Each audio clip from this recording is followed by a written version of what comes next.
नमस्कार। 21 जून को पूर्ण सूर्य ग्रहण के बाद अब आगामी 5 जुलाई को चंद्र ग्रहण लगने जा रहा है।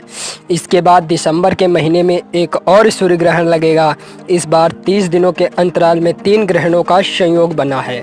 इस क्रम में 5 जून को चंद्र ग्रहण लगा था, इसके बाद 21 जून को सूर्य ग्रहण लगा था और फिर अब 5 जुलाई को चंद्र ग्रहण लगेगा। जानिए अगले 5 जुलाई को लगने वाले चंद्र ग्रहण का समय और उसके महत्व के बारे में। लेकिन इससे पहले हम आपको ये बताना चाहते हैं कि चंद्र ग्रहण कैसे होता है। तो जब पृथ्वी सूर्य और चंद्रमा के बीच आ जाती है और पृथ्वी की छाया चंद्रमा पर पड़ती है तो इस प्रक्रिया को चंद्र ग्रहण कहते हैं। 5 जुलाई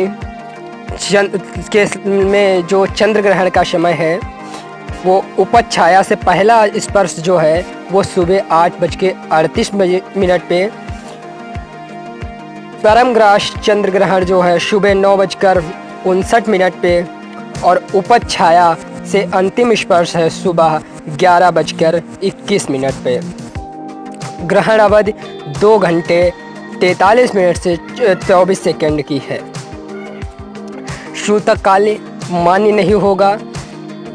5 जुलाई को लगने वाले इस चंद्र ग्रहण में सूतक काल मान्य नहीं होगा, यानी किसी भी प्रकार के शुभ कार्य वर्जित नहीं होंगे।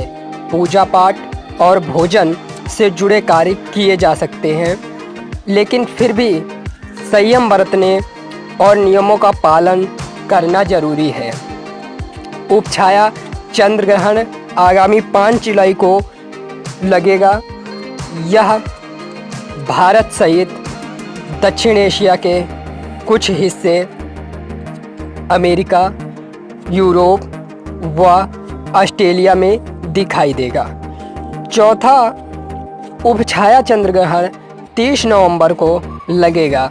यह एशिया, ऑस्ट्रेलिया, प्रशांत महासागर, अमेरिका के कुछ हिस्सों में दिखाई देगा।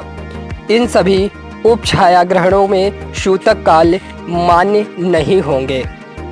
इस चंद्र ग्रहण की खास बात यह है कि यह आंशिक रूप से चलने वाला एक ग्रहण होगा, जिसका अर्थ है कि चंद्रमा पृथ्वी की छाया के बाहरी भाग, जिसे पेनम्ब्रा कहा जाता है, के जरिए आगे बढ़ेगा।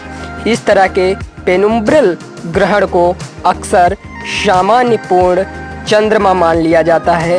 इसे strawberry moon eclipse, mid moon eclipse, Honey moon eclipse आदि नामों से जाना जाता है।